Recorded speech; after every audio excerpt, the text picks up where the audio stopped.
আমার কথাবার্তা বুঝতে পারছেন না অসুবিধা হচ্ছে বলবো?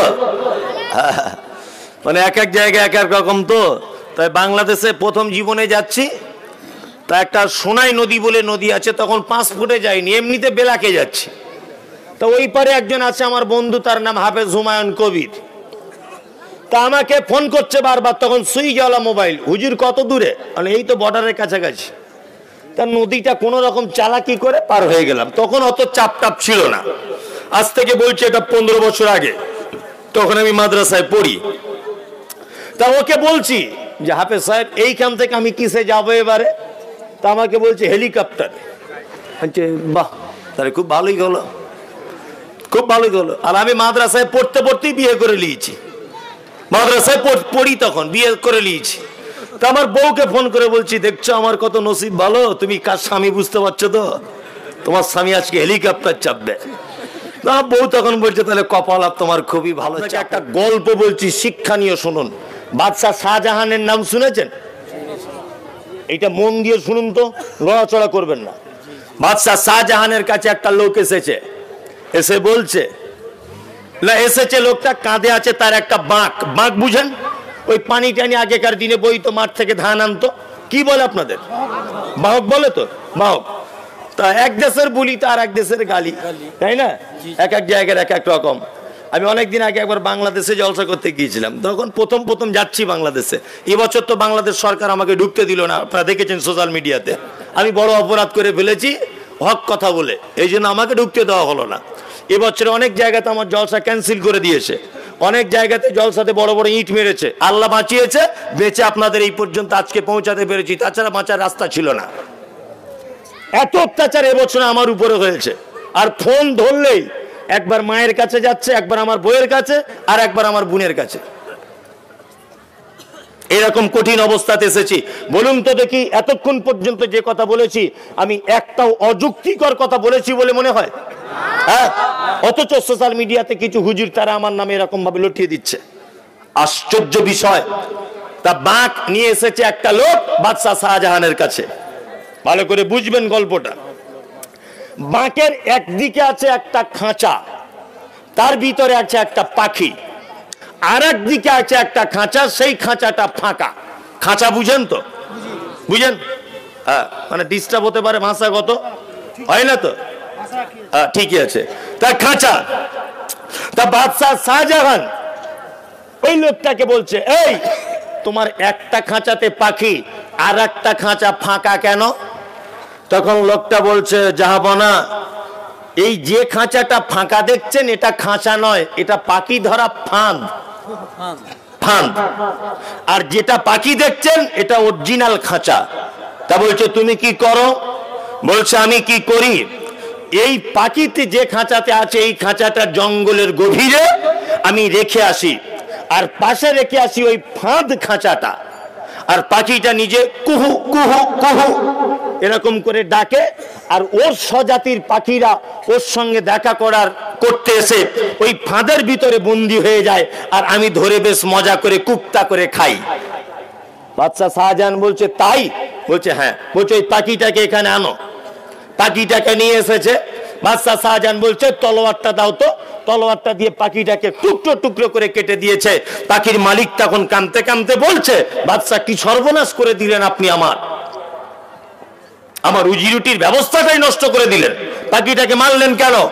বাদশাহ শাহজাহান বলছে, শোনো পাখির মালিক, যে পাখি মিথ্যা অভিনয় করে তার স্বজাতিকে মালিকের ফাঁদে ফাঁসিয়ে দিয়ে খাদ্য খাবারের উপযুক্ত করে দেয়, আমি বাদশাহ শাহজাহান ওই পাখিকে পৃথিবীতে বাঁচিয়ে রাখতে ভালো মনে করি না।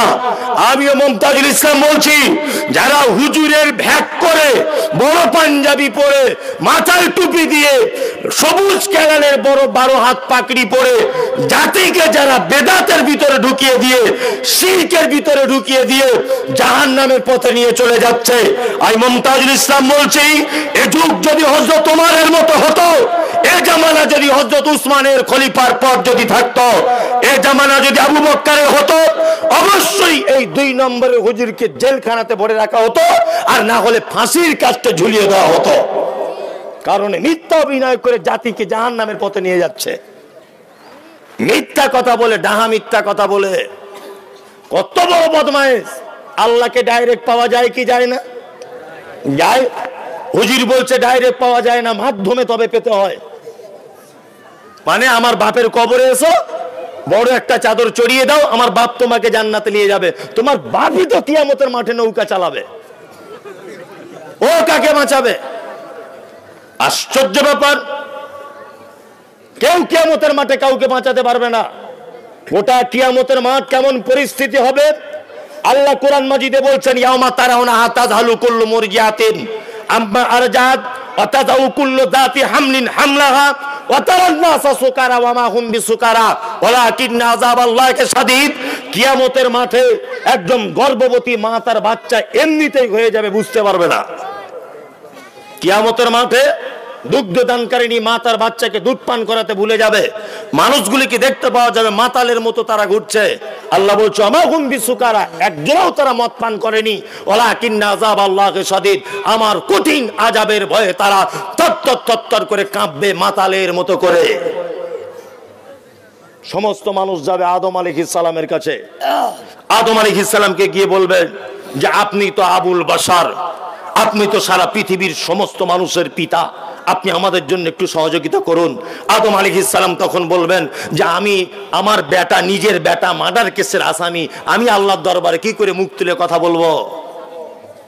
আদম পৃথিবীর সব থেকে আদি পিতা আমাদের, তিনি নবী প্রথমেই। আদম আলাইহিস সালাম বলবেন আমার বেটা নিজে মার্ডার কেসের আসামি, হাবিল কাবিল মার্ডার কেসের আসামি, আমি কি করে আল্লাহর দরবারে কথা বলবো? মানুষ ঈসার কাছে যাবে, ঈসা বলবে আমি বড় বিপদে আছি, কারণ হচ্ছে এই আমাকে মানুষেরা আল্লাহর পুত্র বলে দিয়েছে, তাই না? সব নবীরা এরকম ভাবে ফেরত দিয়ে দিবে। আল্লাহর নবী সাল্লাল্লাহু আলাইহি ওয়াসাল্লামের কাছে আসবেন, তখন বিশ্ব নবী সাল্লাল্লাহু আলাইহি ওয়াসাল্লাম সিজদাতে পড়ে থাকবেন। একজন মাত্র নবী, তিনি শুধু কিয়ামতের মাঠে বলবেন ইয়া উম্মতি ইয়া উম্মতি ইয়া উম্মতি। তার মানে বোঝা গেল একজন নবী পর্যন্ত তার বেটাকে বাঁচাতে পারবে না। একজন নবী পর্যন্ত মানুষকে বাঁচানোর ক্ষমতা রাখে না কিয়ামতের মাঠে। অথচ এ বলছে কি বলছে? বলছে আমার বাপ চাচা আমার দাদু সবাই তোমাদের বাঁচিয়ে দিবে, তোমরা আমাদের মাজারে এসো। আশ্চর্য মলম। কি বলছে বুঝতে পারছেন না? বলছে আল্লাহকে ডাইরেক্ট পাওয়া যায় না। আমি মুমতাজুল ইসলাম আমাকে বলছে এই গাছে উঠতে গেলে ডাল ধরে উঠতে হয়। আমি বলেছি তোর গাছের 12টা বাজাবো, আমি নারকেল গাছে উঠবো, তোদের গাছেই চাপবো না। যে গাছের ডাল থাকে ও গাছেই উঠবো না, নারকেল গাছে উঠবো। কি বলছি বুঝতে পারছেন না? হ্যাঁ, কঠিন ব্যাপার। প্রত্যেক মাজারে দেখবেন, প্রত্যেক মাজারে মানে এদের শিক্ষা কেমন ভাবে দিতে হবে জানেন?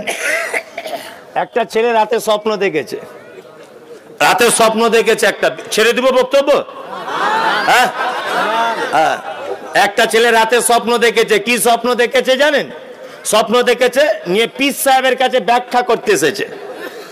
বলছে পীর সাহেব আমি স্বপ্ন দেখছি আপনার হাতে আছে খাঁটি মধু আর আমার হাতে আছে পাতলা পায়খানা। পীর সাহেব তখন বলছে দেখবি না আমার কেরামতি কত, তোর হাতে পায়খানা তো হবেই, তুই মুরিদ আর আমি পীর, তোর থেকে আমার দাম তো বেশি হবেই, আমার হাতে ওই জন্য মধু। তখন ছেলেটা বলছে পীর সাহেব আমার স্বপ্ন এখনো শেষ হয়নি। তা বলছে বল।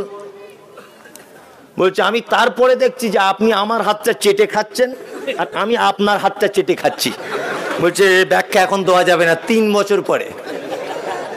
বুঝতে পারছেন না? হ্যাঁ, এদের এইরকম ভাবে শিক্ষা দেওয়া দরকার। সারা ভারতবর্ষে নয়, সারা ভারতবর্ষে যত মাজার আছে প্রত্যেক মাজারে ঢোকার আগে দেখবেন কিছু লোক থালা নিয়ে বসে থাকে, থাকে না? লা ইলাহা ইল্লাল্লাহ, আব্বা দুটো ভিক্ষা দাও। লা ইলাহা ইল্লাল্লাহ, কানা খোড়ার আল্লাহর রাস্তায় ভিক্ষা দাও। আল্লাহকে দাও, আমাকে দাও, আল্লাহকে পাবে। 1 টাকা দিলে 5 টাকা পাবে। বলে কি বলে না? বলে বলে।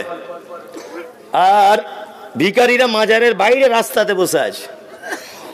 আর একটা লোক দেখছি স্করপিও গাড়ি করে গাড়িটা সাইডে রেখে এদেরকে টপকিয়ে দিয়ে চলে গেল, গিয়ে মাজারের সেজদা দিয়ে পড়ে বলছে আল্লাহ ওলি সাহেব, পীর বাবা, ব্যবসায় 13 কোটি টাকা লস, একটু ব্যবস্থা করে দাও।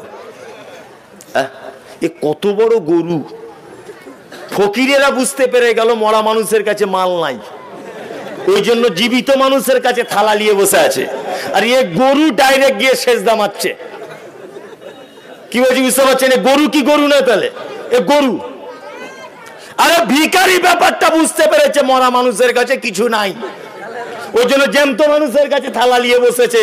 আর এ গরু স্করপিও গাড়ি করে মরা মানুষের কাছে সেজদা দিয়ে লুটিয়ে পড়ে আছে। কি চিটিং বাজ রে বাবা। আর পাশ থেকে একজন বলছে আমাদের আল্লাহর ওলি জীবিত থাকা অবস্থায় যত পাওয়ার ছিল মরার পরে পাওয়ার আরো 3 গুণ হয়েছে। আস্তাগফিরুল্লাহ। ঘটছে কি ঘটছে না? সব শিরক। সব কি শিরক? শিরক মানে আল্লাহ যে ক্ষমতা আছে এই ক্ষমতা পৃথিবীর অন্য কারো আছে এটা মনে করা শিরক। আল্লাহ যে ক্ষমতা আছে এই ক্ষমতা পৃথিবীর অন্য কারো আছে এটা মনে করা শিরক। রুজির মালিক কে? আল্লাহ। নতুন দোকান করেছে, নতুন দোকান করার পরে হুজুরের কাছে গিয়ে বলছে একটা তাবিজ দেন তো। কি করবে? ওই দোকানে যাতে বেচাকেনা বেশি হয়। হুজুর মসজিদের ইমাম সাহেব, তা হুজুর তাবিজ লিখে দিয়েছে। তা লোকটা জিজ্ঞেস করছে কত দিনের মধ্যে ফলাফল পাবো? বলছে 1 সপ্তাহের মধ্যেই পেয়ে যাবে। 1 সপ্তাহে? বলছে হ্যাঁ। তো হুজুর তাবিজ দিয়ে ওর দোকানের বেচাকেনা বাড়াতে পারছে। তা আমি ওই হুজুরকে বলছি একটু মসজিদের সেক্রেটারিকে তাবিজ করে তোমার বেতনটা 20,000 করো না, দেখি তোমার তাবিজের পাওয়ার কত। হ্যাঁ, একটা লোক বাস কিনেছে, বাস কিনে পীর সাহেবের কাছে গেছে তাবিজ আনতে। পীর সাহেব তখন হাতটা দেখে বলছে ওরে বাবা, তো মারাত্মক ব্যাপার। আর চিটিং বাসদের যা হয় মারাত্মক ব্যাপার। বলছে কি ব্যাপার? বলছে আমি যা দেখতে পাচ্ছি 10,000 টাকার একটা তাবিজ নিলে ভাই তোমার কঠিন উপকার। কি উপকার? বলছে হুজুর এত তাবিজের দাম 10,000। বলছে না, লকডাউনে দাম বেড়েছে তাবিজের। তো এ তখন ভাবছে 15 লাখ টাকার বাস কিনেছি আর 10,000 টাকা তাবিজ কিনতে পারবো না। তো বলছে পীর সাহেব তাবিজের কাজ কি? তা বলছে তাবিজ তোমার ড্রাইভার যেখানে চালাবে লাল সুতোতে বেঁধে পাছার তলায় দিয়ে রাখবে। বলছে কাজ কি হবে? বলছে বাসে রোডে সব বাস ফাঁকা যাবে, তোমার বাসে দেখবে বাদুড়ের মতো প্যাসেঞ্জার ঝুলছে। এ তখন দেখছে মারাত্মক ব্যাপার। তা আমি হুজুরকে বলতে চাচ্ছি 10,000 টাকার তাবিজ যদি সব বাস খালি করে এর বাসে যদি প্যাসেঞ্জার তুলে দেওয়ার তোমার ক্ষমতা থাকে, তুমি হারাম করে তাবিজ বেচে না খেয়ে ব্যাংকের ম্যানেজারকে তাবিজ করে সব টাকা তোমার বাড়িতে আনো না, চিটিংবাজির জায়গা পাও না। এই বিজ্ঞানের যুগে এগুলো বিশ্বাস করা যায়? যায় না। মালদাতে একটা জায়গা আছে, কি গো, একটা মাজার আছে আদিনা। আদিনা, আমি আদিনাতে গিয়েছিলাম, ফটো তুলে এনেছি।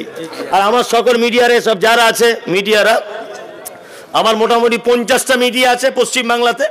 তার মধ্যে এখানে কজন এসছে, বিভিন্ন জায়গা বিভিন্ন আছে। আর আমার মাদ্রাসায় প্রোগ্রাম আছে, জলসা আমার মাদ্রাসায় 16ই মার্চ। সেদিন ইনশাল্লাহ সবাই মোবাইল নিয়ে রেডি থাকবেন। 50-100টা মোবাইলে সেদিন লাইভ চলবে ইনশাল্লাহ, 100টা মিডিয়া থাকবে ইনশাল্লাহ। তা যে কথা বলছিলাম, আমি গেলাম সেদিন আদিনার মাজারে।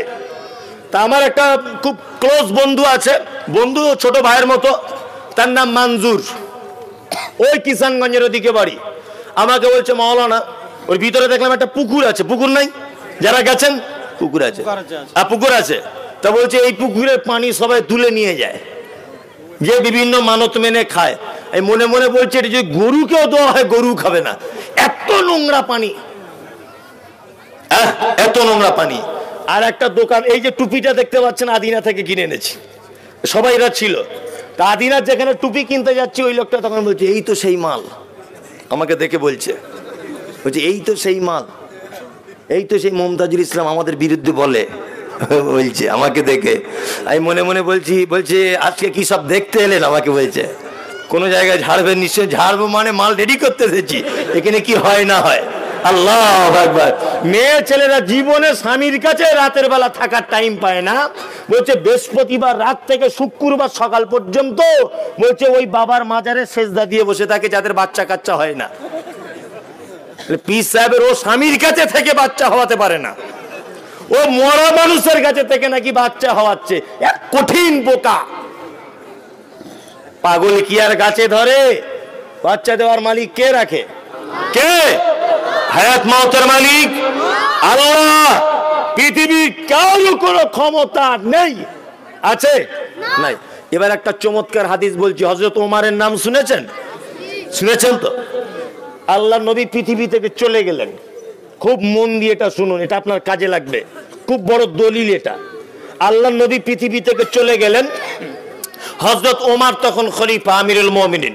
হযরত ওমরের জামানায় অনাবৃষ্টি, আসমানে বৃষ্টি নাই। তার লোক সব দল বেঁধে এসেছে হযরত ওমরের কাছে, এসে বলছে, ওমর আপনি একটু দোয়া করে দেন না যাতে আসমান থেকে বৃষ্টি হয়। ওমর তখন বলছে, শোনো, আল্লাহর নবী বেঁচে থাকা অবস্থায় নবীজি দোয়া করতেন, দোয়ার বরকতে পানি হতো। নবীজি এখন পৃথিবীতে বেঁচে নাই, এক কাজ করো, নবীর চাচা বেঁচে আছে, তার নাম আব্বাস, তোমরা আব্বাসের কাছে যাও। আব্বাসের কাছে লোক গেল, গিয়ে আব্বাসকে বলছেন, আপনি তো নবীর চাচা, আপনাকে খুব ভালোবাসি, নবী তো পৃথিবীতে নেই, চাচা হিসেবে আপনাকে খুব ভালোবাসি, আপনি দয়া করে একটু আল্লাহকে বলুন, আমাদের মাঠের ফসলগুলো সব মারা যাচ্ছে, আল্লাহকে বলুন। হযরত আব্বাস হাত দুটো তুলে বলছেন, আল্লাহ, নবীর চাচা বলে তারা আমাকে ভালোবাসে, আমি দোয়া চাইছি, এই বিপদগ্রস্ত কৃষক মানুষদেরকে তুমি পানি দিয়ে তাদেরকে সবুজে ভরে দাও, জমিতে, মাঠে, খালে, বিলে। আসমান থেকে অঝরে বৃষ্টি ঝরতে লাগলো। বলুন তো দেখি, হযরত ওমর এটা বলতে পারতেন কি পারতেন না? এই নবী নেই তাই কি হয়েছে? ওই দেখো মদিনাতে আল্লাহর নবীর কবর, তোমরা মদিনায় আল্লাহর নবীর কবরে গিয়ে দোয়া চাও, আসমান থেকে বৃষ্টি হবে। হযরত ওমর বলতে পারতেন কি পারতেন না? কার কাছে পাঠালেন? আব্বাসের কাছে। মানে হযরত ওমরও জানেন নবী পৃথিবীতে নেই, নবীর আর কোনো ক্ষমতা নাই। আশ্চর্য ব্যাপার। আর এ বলছে হুজুরের মরার পরে ক্ষমতা আরো বেড়েছে। আল্লাহ তুমি জাতিকে হেফাজত করো, বলুন আমিন। ওয়ামিলুস সালেহাত বলতে বলতে এত দূর চলে এসেছিলাম। এবার আপনাদেরকে কয়েকটা সলে ভালো আমল বলে দিব, ইনশাআল্লাহ আজকে থেকে আমল করবেন। কারা কারা হাত তুলুন, তুলুন। সবাই করবেন তো? একটা কথা আছে যে বুঝে যে অবুঝ হয় তারে বোঝায় কে, আর না বুঝে যে হু হু করে তাকে ভূতে ধরেছে।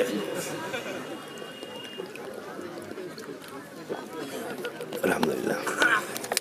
আপনাকে আমি কয়েকটা আমল বলে দিয়ে যাচ্ছি, আমলগুলো আমল করার চেষ্টা করবেন। এক, এই টুপিটা খুব খাতারনাক, মাথায় আগুন ধরে যাচ্ছে, এত গরম লাগছে। আর আমলগুলো একটা একটা করে বলছি। এক, আল্লাহ নবী সাল্লাল্লাহু আলাইহি ওয়াসাল্লাম বলেছেন, একজন মুসলিম আর একজন মুসলিমের উপরে 5টা জিনিসের হক রাখে। কটা? আর একটা হাদিসে যদি আছে 6টা, দুটো হাদিসই ঠিক, তাই তো? তা আমি 5টারটাই বলছি যাতে আপনার একটা শর্ট করে আমল করতে সুবিধা হয়। আমার কথাবার্তা বুঝতে পারছেন না অসুবিধা হচ্ছে? বলবো? মানে এক এক জায়গায় এক এক রকম তো। তাই বাংলাদেশে প্রথম জীবনে যাচ্ছি, তা একটা সোনাই নদী বলে নদী আছে, তখন 5 ফুটে যায়নি, এমনিতে বেলাকে যাচ্ছি। তা ওই পারে একজন আছে আমার বন্ধু, তার নাম হাফেজ হুমায়ুন কবির। তা আমাকে ফোন করছে বারবার, তখন সুইচওয়ালা মোবাইল। হুজুর কত দূরে? মানে এই তো বর্ডারের কাছাকাছি। তা নদীটা কোনো রকম চালাকি করে পার হয়ে গেলাম। তখন অত চাপ টাপ ছিল না, আজ থেকে বলছি এটা 15 বছর আগে, তখন আমি মাদ্রাসায় পড়ি। তা ওকে বলছি যে হাফেজ সাহেব এইখান থেকে আমি কিসে যাবো এবারে? তা আমাকে বলছে হেলিকপ্টার। বাহ, তাহলে খুব ভালোই হলো, খুব ভালোই হলো। আর আমি মাদ্রাসায় পড়তে পড়তেই বিয়ে করে নিয়েছি, মাদ্রাসায় পড়ি তখন বিয়ে করে নিয়েছি। তা আমার বউকে ফোন করে বলছি, দেখছো আমার কত নসিব ভালো, তুমি কার স্বামী বুঝতে পারছো তো, তোমার স্বামী আজকে হেলিকপ্টার চাপবে। তা বউ তখন বলছে, তাহলে কপাল আর তোমার খুবই ভালো, চাপো। আমি কি করলাম, যে জামাটা পরেছিলাম ওই জামাটা চেঞ্জ করে নতুন জামা পরে একটা চোখে চশমা লাগিয়ে দাঁড়িয়ে আছি। বাংলাদেশের বক্তা হয়েছি, নিজেকে খুব ভালো লাগছে, লাগে কি লাগে না? লাগে। আবার হেলিকপ্টারে যাব। তো ও বারবার বলছে আপনি দাঁড়ান, হেলিকপ্টার যাচ্ছে।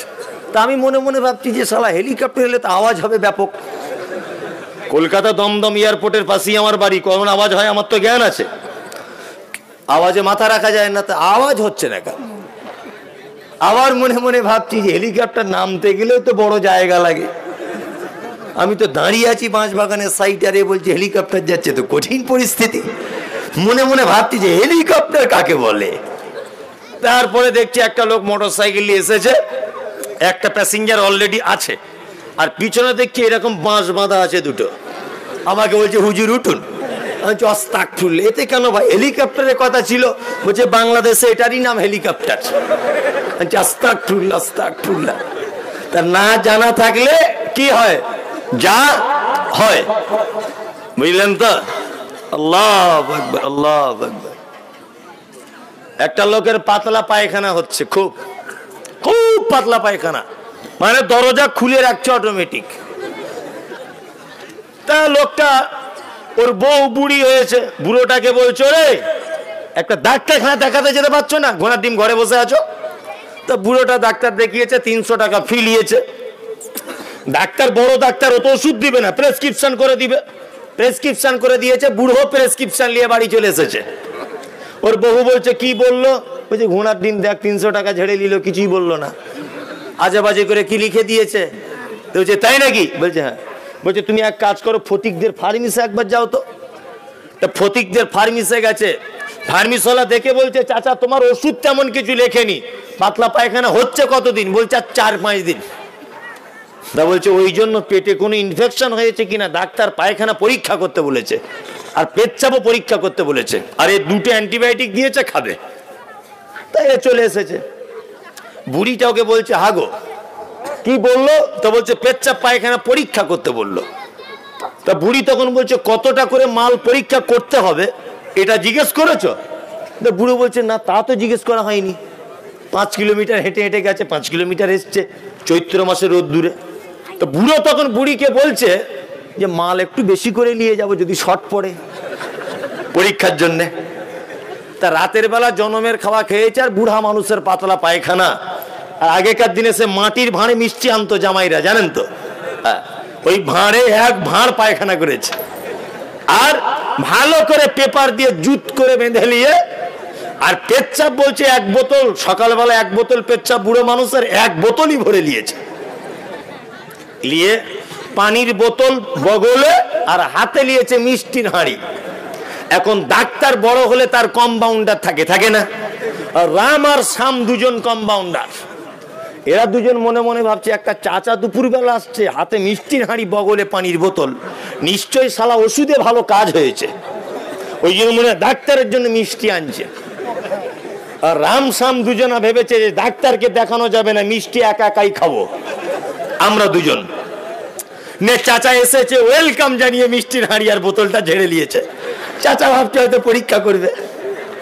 এখন ডাক্তার দুপুরে খেতে বাড়ি চলে গেছে, চুপ নাই। আর রাম শ্যাম দুজনা খেতে বসেছে ঘরের ভিতরে, বলছে জানলা দরজা লাগা, ডাক্তার যেন দেখতে না পায়। তার রাম একটু চালাক বেশি, আর শ্যাম একটু বোকা টাইপের। রাম বলছে, ও মনে মনে ভেবেছে রাম যে আমি 2 পিস বেশি খাবো, অন্ধকার তো, লাইট টাইট অফ।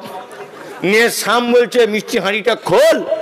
তার রাম খুলেই বলছে শালা রসগোল্লা নয়, দই তোরে, পাতলা পায়খানা। ও ভেবেছে দই, বলে চেটে দিয়েছে চ্যাট করে। শ্যাম বলছে আরে কেমন লাগছে? শালা নোনতা নোনতা রে, কোন দোকানের মাল?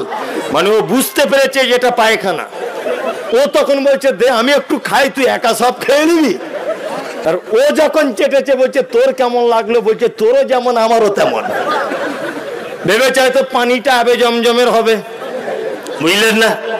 পানিটা দিয়ে মুখ ধুতে গিয়ে দেখছে বুড়া মানুষের পেচ্ছাবের যা গন্ধ, আল্লাহু আকবার। তো অতি চালাকের গলায় দড়ি। চালাকি করে হাত তুলতে যাবেন না, ঈমানের অবস্থাতে হাত তুলে বলুন যে ইনশাআল্লাহ ভালো আমল মেনে নিব। কারা কারা বলুন মাশাআল্লাহ।